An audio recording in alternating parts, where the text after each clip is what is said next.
안녕하십니까, 지산 전장영입니다.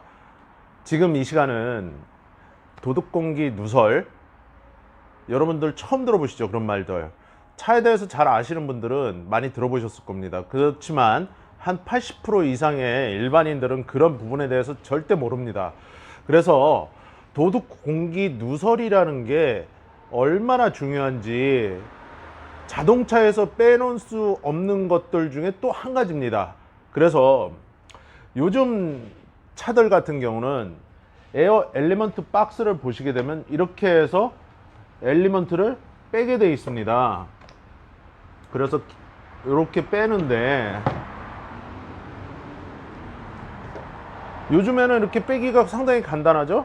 하지만 이 차도 여기 ETC라는 이 부분으로 들어가는 요 에어 인테이크 호스가 달려 있습니다. 이 부분들이나 이 에어 엘리먼트 박스 부분이 잠기질 않고 열려 있다든가 이랬을 때는 무슨 현상이 일어나게 되냐면, 이 대기 중에 있는 공기, 본네트 안으로 들어와 있는, 주행하면서 들어오는 그 엄청난 양의 공기가 엔진으로 그냥 들어갈 수 있다는 것입니다. 그래서 무슨 말씀이냐면, 저 에어 엘리먼트 박스 뒤로 ETC라는 거는 전자식 드로틀 바디라고 전에 말씀드렸는데, 그냥 제가 ETC라고 간단하게 말씀드리겠습니다. 자, 구형 드로틀 바디나 ETC나 어차피 그 뒤에는 뭐가 있죠? 에어 인테이크라는 게 있습니다. 그래서 에어 인테이크도 요즘에는 대부분 플라스틱 부품으로 되어 있습니다. 예전에는 주물 제품으로 되어 있었는데, 그래서 거기 부분이 크랙이 가거나 인테이크 부분에 가스킷이 손상이 가서 이런 대기 중에 엄청난 양의 공기가 엔진실로 유입이 되면 시동이 꺼지거나 차가 울컥울컥 나가거나 그런 현상이 일어나게 됩니다. 그리고 무슨 얘기냐면, 엔진에 치명타를 줄 수 있습니다, 여러분. 왜냐하면 대기 중에는 요즘 미세먼지, 입자성 물질이라고 그러는데 상당히 많습니다.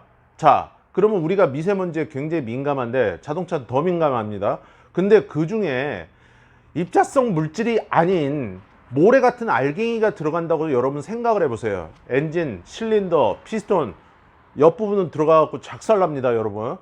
작살난다는 건 뭐죠? 엔진 못 쓰게 된다는 겁니다.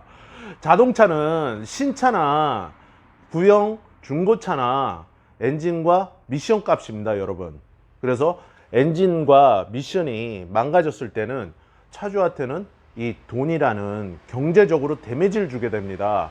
그래서 이런 차들이 있고, 지금 이렇게 또 보시게 되면 이런 방식의 또 에어 인테이크 호수 방식의 자동차들이 있습니다.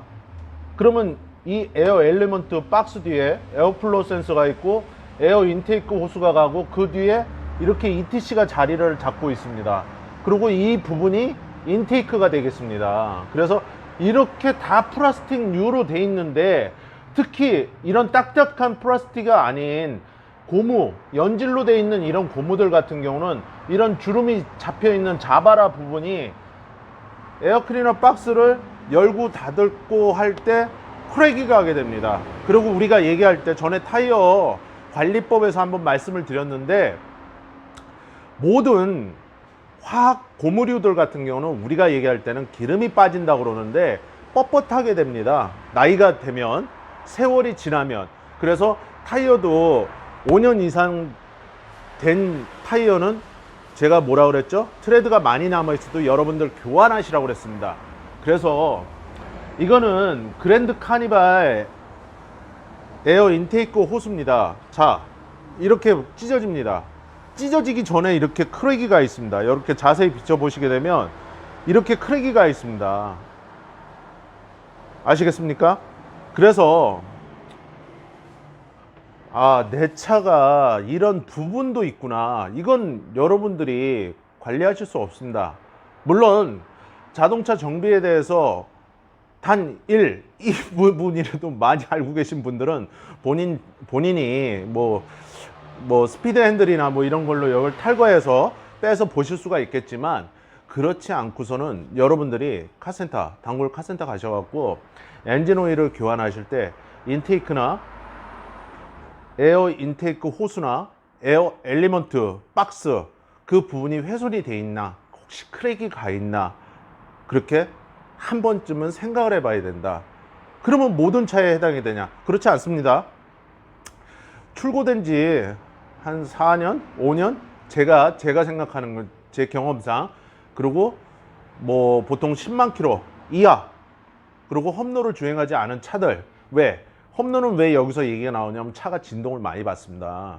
그래서 험로를 주행하지 않고 평탄한 길을 많이 다녔고 그냥 지속적으로 1년에 한 2번 정도 오일을 갈고 교환한 차량들이면은 뭐 큰 이상은 없는데, 그래도 나이가 있고 세월이 지난 연식이 된 자동차들은 이 에어 인테이크 호스나 에어 엘리먼트 박스, 그리고 여기를 다시 한번 비춰주시면 에어 인테이크 이 흡기 기관, 이 플라스틱 부품이 요즘 신차들도 다 이렇게 플라스틱으로 돼서 나오기 때문에 여기는 여러분들 사람의 코로 따지면 코의 중간 정도 됩니다.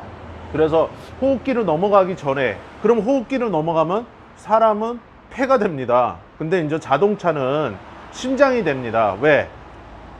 자동차가 엔진에 연소를 하려고 그러고 힘을 내려고 그러면 산소, 그리고 연료, 전기, 이렇게 세 가지가 있어야 시동이 걸립니다. 그리고 주행을 하게 되고, 그래서 우리가 얼마 안 있으면 이제 휴가를 막 하게 됩니다. 즐겁게 내 식구들과 뭐 친지들과 가시게 됩니다. 그래서 제가 말씀드리는 이런 정비 작은 지혜들을 제 동영상을 전부 다 보시라는 게 아니라 시간 나실 때 가끔이라도 좀 보시면 운행하고 다니실 때 많은 어려움 없이 그 정비사, 카센터 가서 쉽게 이해를 하실 수가 있습니다. 그래서 여러분들이 오늘 제가 말씀드린 에어 인테이크 호수, 그리고 인테이크 기관, 흡기 다기관, 자, 그리고 에어 엘리먼트 박스, 이 크랙이 갈 수 있는 부분들. 그래서 도둑 공기, 이 대기 중에 공기가 누설이 됐을 때는 엔진이 시동도 꺼지고 버벅버벅거리고 나갈 수도 있다. 하지만 작은 모래 알갱이, 이 에어 엘리먼트, 소위 말하는 에어 클리너를 지나지 않은 공기가 중간으로 그냥 들어갔을 때는 드로틀 바디 ETC라고 그랬습니다. ETC로 그냥 통 들어가서 엔진실로 들어간다. 그러면 엔진은 훼손이 된다. 이렇게 알고 계시면 되겠습니다. 그래서 모래 알갱이 한 개가 들어가는 게 아니라 고속도로에서 내가 100km 정도 주행을 하고 있다. 속도가. 그러면 최하 여러분 100km면 1, 2초면 100m, 200m로 미끄러지게 됩니다. 자동차가 주행을 하게 됩니다. 그래서 그 부분을 정확히 아시고 얼마나 많은 이물질이 들어가겠습니까? 엔진 쪽으로. 그래서 다시 한번 말씀드리지만 이 에어 인테이크 호스가 이렇게 갈라지는 현상이 상당히 많습니다. 이거는 제작사가 잘못 만든 게 아니라 차가 기계이기 때문에 나이가 들면 이렇게 크랙이 가서 찢어지고 이런 식으로 크랙이 간다는 거를 다시 한번 보여드리는 겁니다. 그래서 이거는 그랜드 카니발 에어 인테이크 호스라고 아까도 말씀드렸지만 오일 갈 때는 한 번 정도는 점검을 반드시 정비사분한테 해달라고 그렇게 한번 하십시오. 노후된 차량들 같은 경우에는. 그래서 오늘은 에어 인테이크 호스, 에어 엘리먼트 박스, 인테이크, 흡기 쪽에 취약한 뭐다? 도둑공기 누설. 도둑공기 누설은 결론은 내 엔진에 치명타를 줄 수도 있다. 이물질의 유입으로. 이렇게 알고 계시면 되겠습니다. 구독과 좋아요는 지산 카센터 채널에 항상 힘과 응원이 됩니다, 여러분. 그리고 제가 부족한 거나 궁금하신 게 있으면 요 밑에 댓글에 남겨주시면 제가 성심성의껏 답변을 드리겠습니다. 그리고 더 궁금하신 거는 제 채널 아트, 제 채널 들어가시면 블로그가 있습니다. 거기에 연동을 해놨으니까 또 역시 블로그에 글을 쓰셔도 됩니다. 오늘은 여기까지입니다. 항상 애청해 주셔서 감사합니다. 지산 전장영입니다.